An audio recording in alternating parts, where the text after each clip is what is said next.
Okay, so I don't know about y'all, but Dr. Joe Jorgensen, Dan Fishman, and myself were watching Biden's address to the Joint Congress tonight.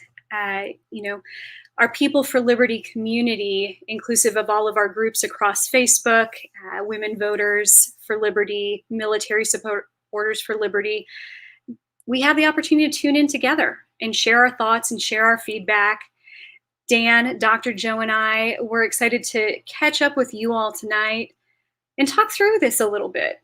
You know, Biden had some pretty big claims, and we have some thoughts, and we thought you likely have some thoughts as well.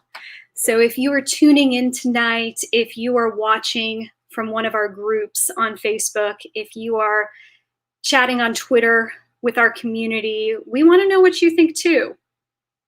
Because for too long, our voices have gone unheard. The voices of the liberty movement have not been represented. We know tonight, as Mr. President Biden was addressing the Joint Congress, there was not one voice representing our thoughts, our hopes, our dreams on that floor. And so we get to chat tonight a little bit about it and what we hope to do for the future.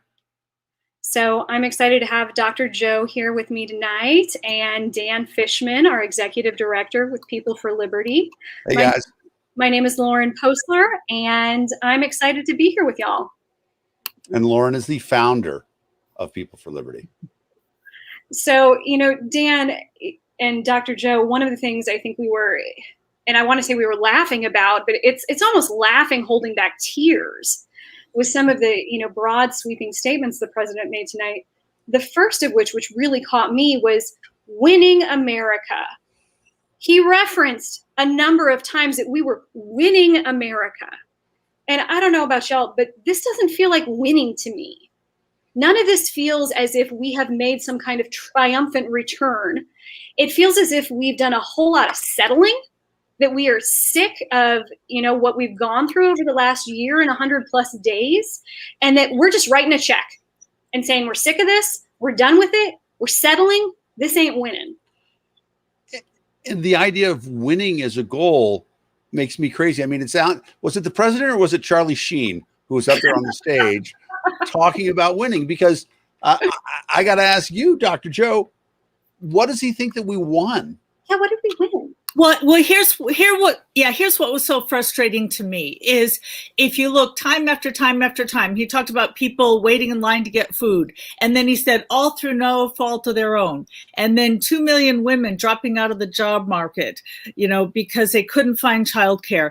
And then talking about how we had the highest prescription drug prices anywhere in the world. Well, yeah, government caused all of those. You know, why were people waiting in line to get food? It's because government shut down the economy and forced businesses to close. Why are there 2 million women out of the job market? Because they don't have childcare. Because government shut down the schools. In fact, it's very clear the private schools virtually stayed open the entire time, almost 80% of them. It was the government schools who closed down. And then prescription drug prices, again, healthcare is one of the most government intense industries we have. And so what do you expect? And if you don't mind, I don't quote Harry Brown too often, but my 1996 running mate, he used to say that what government does is it breaks your leg and then feels that you should be grateful when government hands you a crutch. And this is exactly what he was doing with, you know, the healthcare, the food, the women out of work. Absolutely. Well, and, you know, Dr. Joe, I love that you're so fired up. I think because this is the passion that we all feel. We all feel that frustration. We all feel that what we listened to was, you know, just a joke. Why are you bothering? So your frustration in specifically citing 2 million women out of work. I mean, Dr. Joe, to your point, that was because, Joe, you said the government shut down their education. It shut down their access to childcare. So we're supposed to be grateful that you're coming in and handing us a Band-Aid for the bullet hole that you put in us?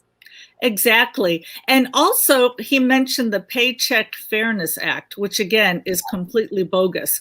So, I mean, having fair paychecks, that sounds good. And that's one of the frustrating things too, is government will put nice words on it, like investment. Investments are good, right? Fair. But not those aren't investments. When it's just full scale spending. But I actually did a project a few years ago looking at the supposed discrepancy. And by the way, is there a discrepancy in men's paychecks versus women's? Yes, but it's not the 77 cents on the dollar. It's maybe 5 cents on the dollar. And it's because of the way they play around with statistics.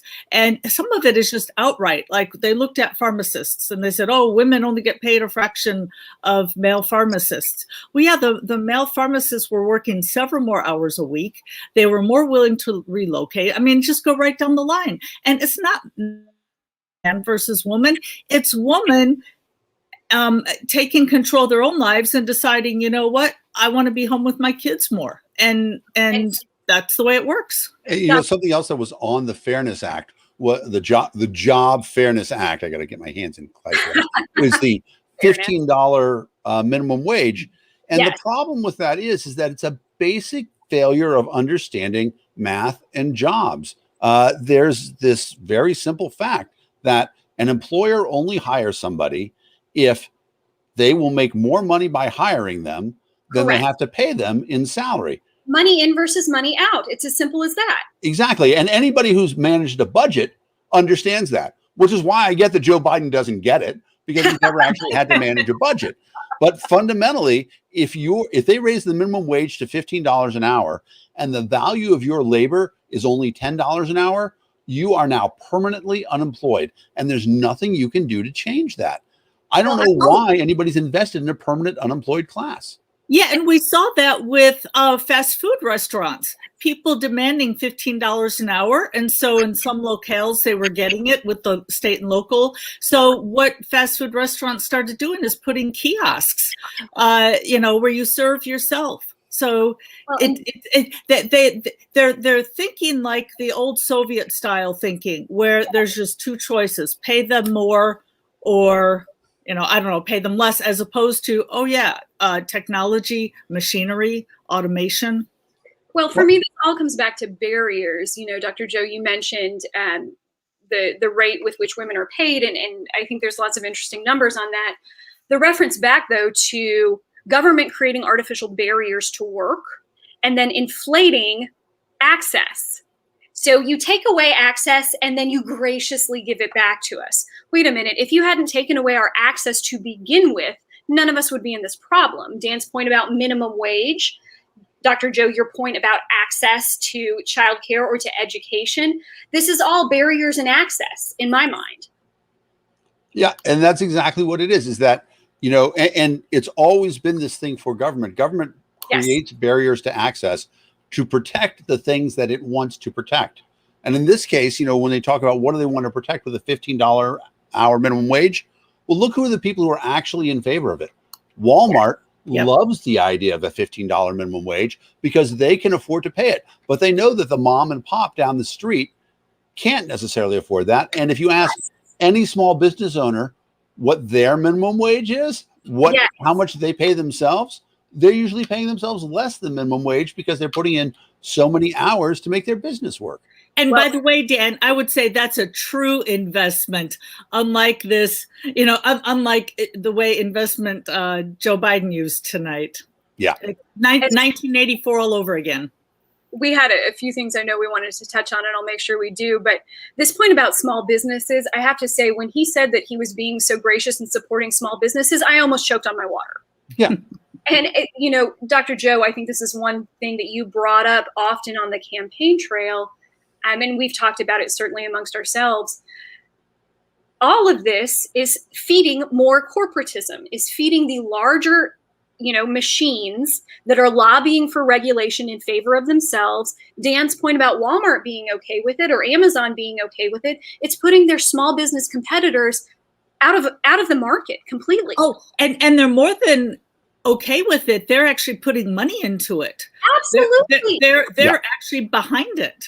Yes. So when we think about, the Republican Party or the Democratic Party being in favor of small businesses, I just want to pull my hair out that both of them are working actively against our small businesses. Absolutely. And I think, well, Dan, you and I talked about this, but when he said, like, this is just so horrible that, it's about time for corporate America to pay their fair share. And he said, 55 of the nation's biggest corporations didn't pay taxes. Well, guess what, Joe? Corporations don't pay taxes. We do. Well, and so right, there's 2 points in that. So first of all, one of the companies that he's talking about is Amazon. So it just so happens, right? Amazon employs thousands of people. It pays their salaries, and those people, they're taxed on that money because of income tax. I don't want to go off on the income tax thing, but the idea that paying American salaries is a terrible thing for corporations to do. Well, why? I mean, I understand their premise, right? They want a government-controlled economy. And so if employees get to determine their own wages, that's fine. There is a great article, people can talk about this. Search for NPR, which people will say, NPR, that's not a Republican news source. NPR, 6 policies that economists agree on.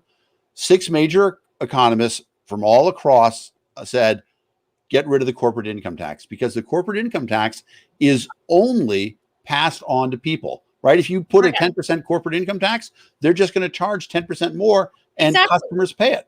Yep. Corporate income taxes are taxes that American citizens end up paying. The other, way that Danny talked about government is stepping into overreach and control is education. The president was so proud of his universal education program, and he's proposing 4 more years. Joe, you feel very strongly about this. Yes, he's talking about tacking on a couple years of education after high school. Well, I am a teacher. I teach at almost a top 20 university. I teach at Clemson University, and publishers every year, they try to get our business. They say, take a look at our textbook, and every few years they revise their textbooks. Pretty much every time I get a new textbook to evaluate before deciding whether or not to use it in my class or not, in the beginning, it will say, okay, we've gone down 3/4 of a grade, or we've gone down half a grade level for reading. And if you look at the textbooks that we were using back in my generation compared to the textbooks that we're using now, they've been dumbed down. So again, we go back to, why do we need a couple more years of education tacked on to high school? Because this is stuff that we used to learn in high school, except now the government has done such a poor job that now they've got to give us what we used to learn in high school. And if you look at where there's competition, such as computers, such as automobiles, where people are competing to give us the best product. And then you look at education. We are still back in the Stone Ages with education because it's so overrun by government. You really can't have that innovation. No. Yeah.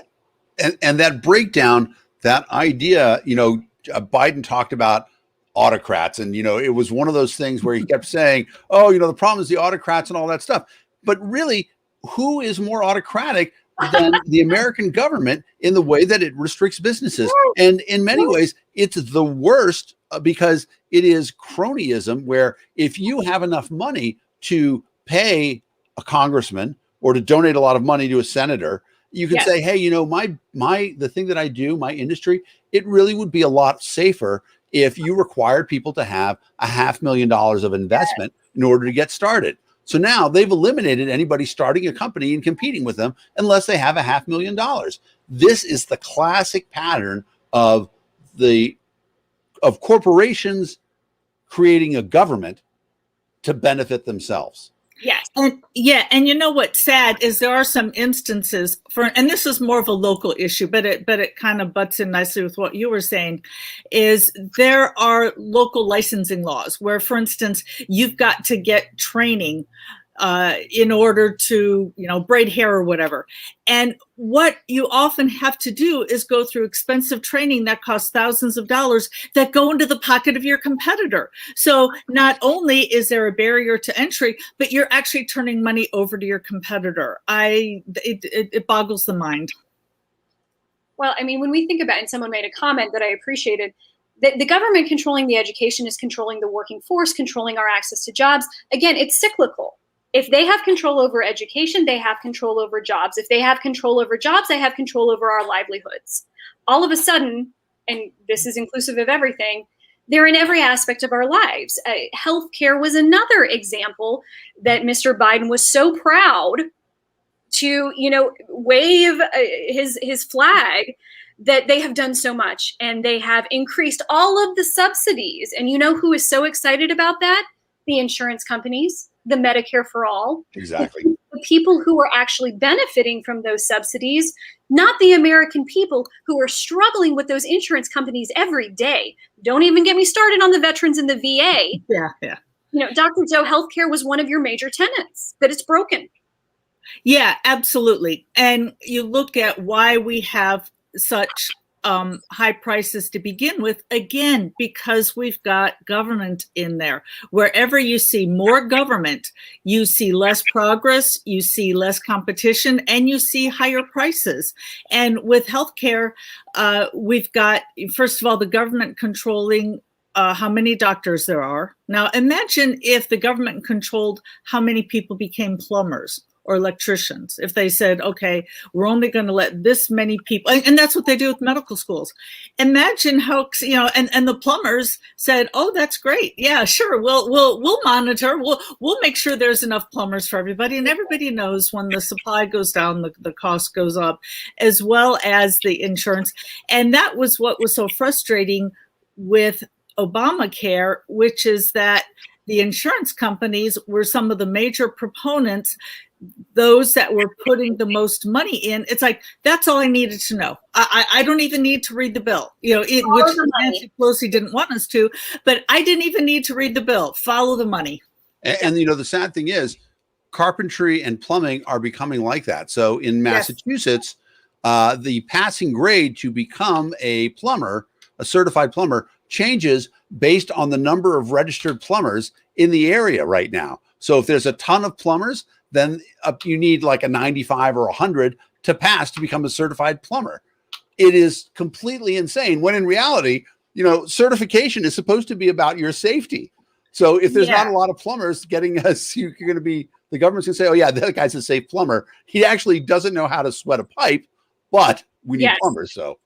And, this is kind of like Jim Crow laws all over again. And that's one thing that I tried to emphasize on the campaign trail, which is after the slaves were freed, they were doing very well for a while, because they were the ones who were doing all the work. They were skilled carpenters, they were craftsmen, and they went out, and just like I did when I started my own company, they offered lower prices for great service. And what did the whites do? Instead of saying, well, let's compete, let's lower our prices too, what they instead said was, okay, we'll just make it illegal for them to do this. We'll just outlaw it. And you go back to, and let me make a point I should have made with education, which is kind of related to this, because you're looking at barriers to entry. You're looking at who's holding the people down, and it's the government, because the fact that the schools are remaining closed, that's hurting people of color much more than whites, because if you look at, it's the inner city public schools who are staying closed, while it's the private schools that are staying open. So the Democratic Party claims to want to help those down on their luck, and yet what they're doing is they're widening the gap, and they're making it even worse. Well, I'll say we know that people just sat through, an hour and 15 minutes of Mr. Biden. So we'll make this short, y'all. We wanted to give you a taste of kind of our immediate reaction. We'll be doing quite a bit of follow-up, and really we want to hear from you. So the comments that you are sharing with us through our Facebook page, our YouTube, within our groups, our peer groups on Facebook, we want to know what you thought. So we'll be offering you the opportunity to share your feedback, because it's your voices we want represented. I think something we have to touch on, though, is the proposed infringements on our First and Second Amendment rights. We can't not talk about it. That is one of those things that, so first of all, the ghost gun. I mean, I've never really felt threatened by a ghost. Don't need a ghost gun. But what they're talking about is 3D printing to be able to create a gun.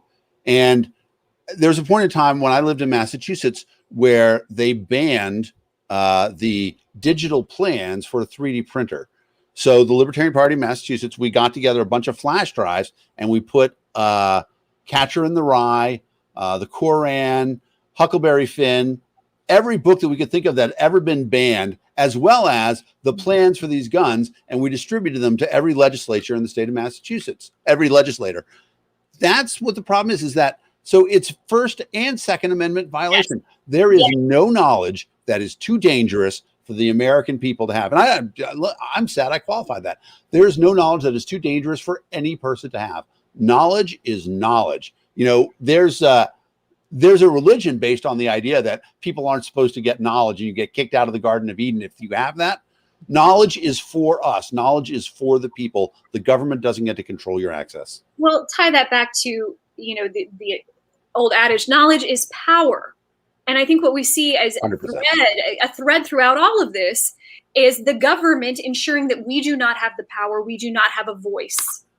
And so when we think about, you know, barriers to access and education in the job market, our health care, every little inch of our lives that is regulated to remove us from the power, to remove us from the process. I mean, I think this is really where the liberty movement, and not just libertarians, but those who see that there has to be a better alternative, for those who see that it's not always black and white. This is where we come together, that we want to take our power back. Oh, and can I comment? I just saw somebody say something about red flag laws. Those are so egregious. And I am in the field of psychology, and it's well known that psychiatrists with years of training, years of experience cannot determine who is going to be dangerous and who isn't. And yet somehow your nosy neighbor next door knows. That is just ridiculous. You know, and his point specifically that it violates the Fifth Amendment. Yes. Due process. Due process is the most important. You know, there were times that things the president said where he talked about the greatness of America as an idea. I agree with that. The ideas that the founding fathers set forward, and specifically what they wrote, that no person shall be processed through the criminal system without due process of law. Yes. And that's what the red flag law is, right? The red flag, you don't get a jury of your peers. You don't get to actually defend yourself against an accusation. All that happens is somebody says that person is bad and they get to take something from you. Yes. Due process is critical. And the government uses it for so many things. Civil asset forfeiture also violates due process.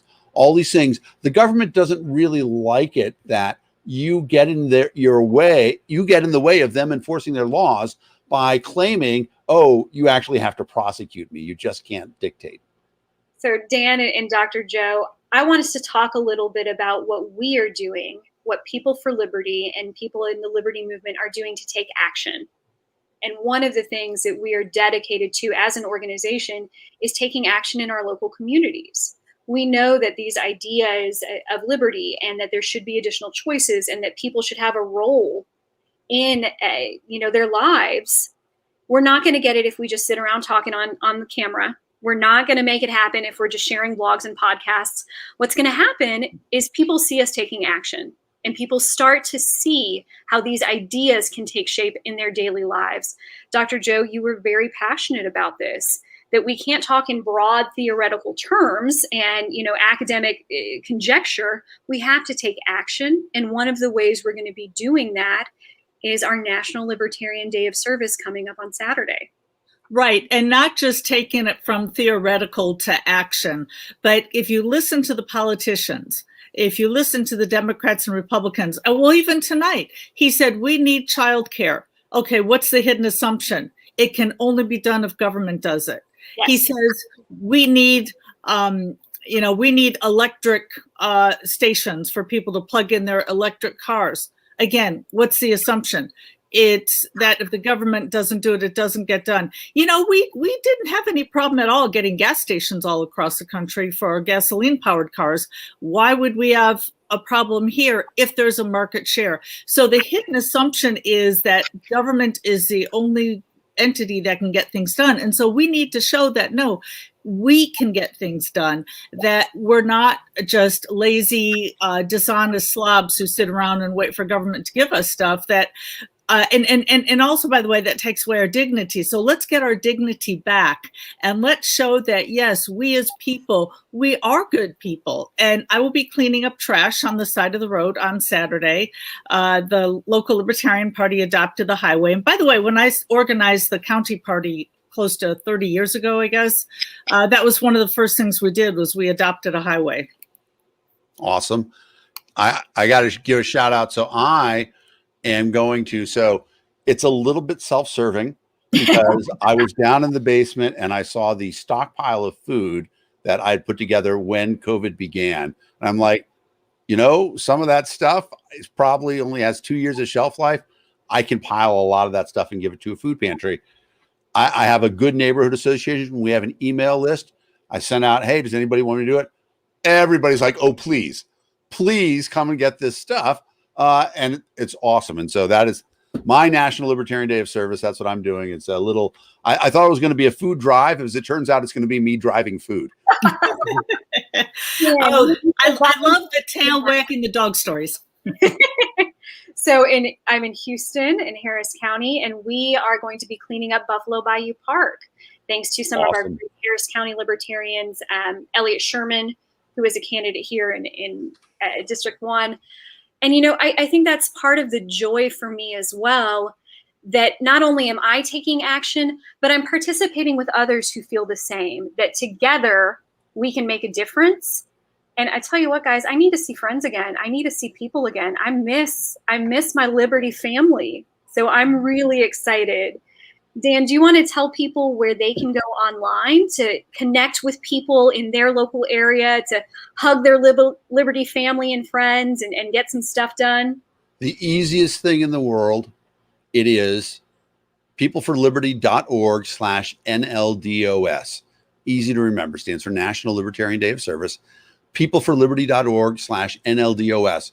And you go there, there's a little form you can fill out, and we'll send you, so, and we're not collecting a lot of information. We just want your email address, and we're going to send you, in your state, we'll send you a list of suggestions, but we'll also send you the possibility to connect other people. We have a Facebook group where lots of people are like, the group has exploded in the last 2 days.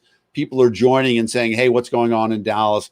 What's going on in Memphis? What's going on in Spokane?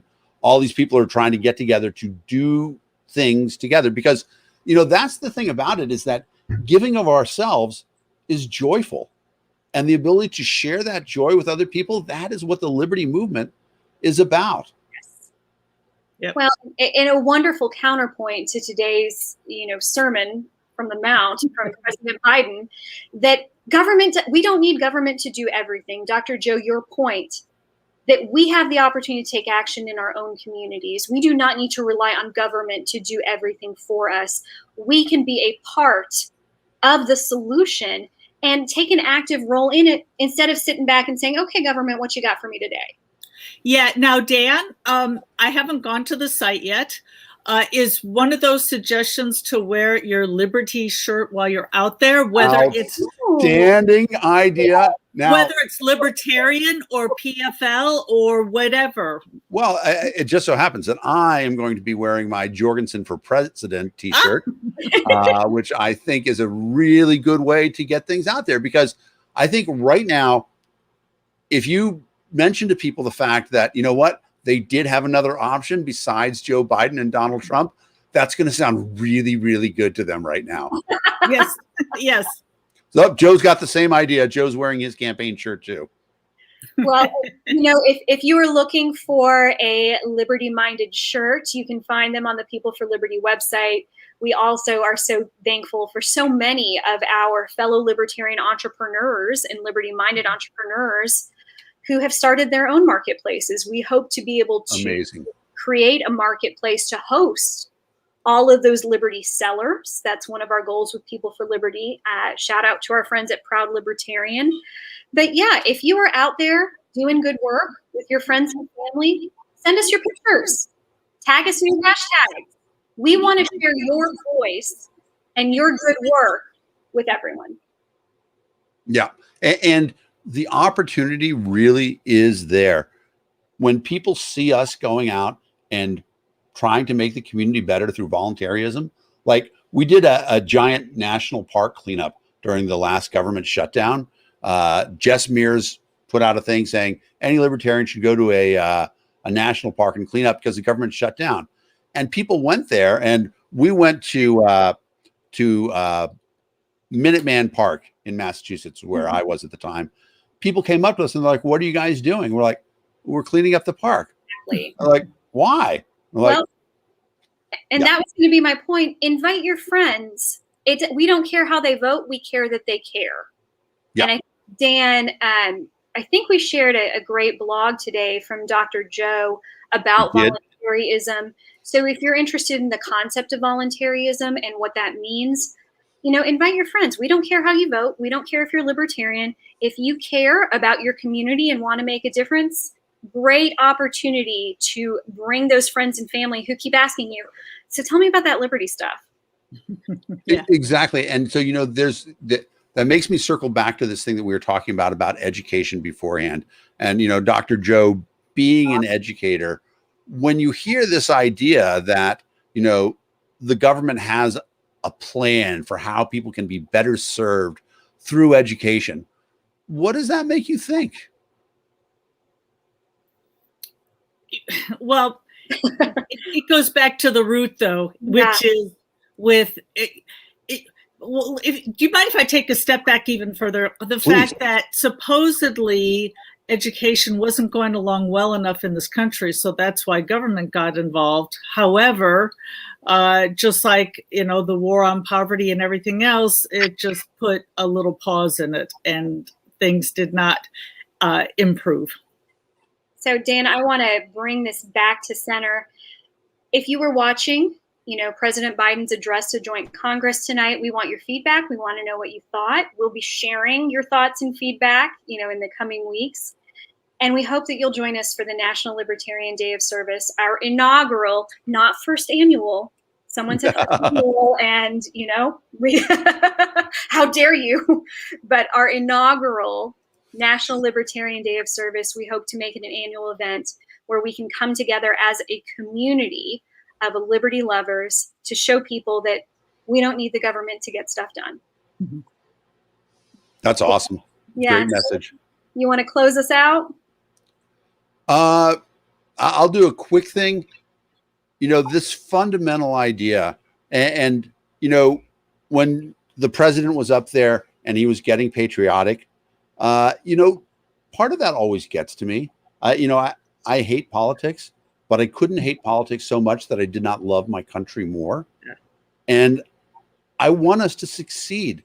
I want us to be prosperous. I want us to prove that the idea of America really is the best. But that idea is based on us being free. And what I heard the president talking about is not a free system. And so that's my state on it. Joe, did you have any last thoughts about it? Nope. Right. I think we said it all. Which is one of the things I value the most about Dr. Joe. She knows when to say goodnight. She is not one of those that's going to run us into the ground. Thank you, Dr. Joe. Thank you. It was great. That's awesome, guys. So thanks, everybody. Remember NLDOS, peopleforliberty.org/NLDOS. And we look forward to hearing your comments and reading what you thought about the speech. Good night, everybody.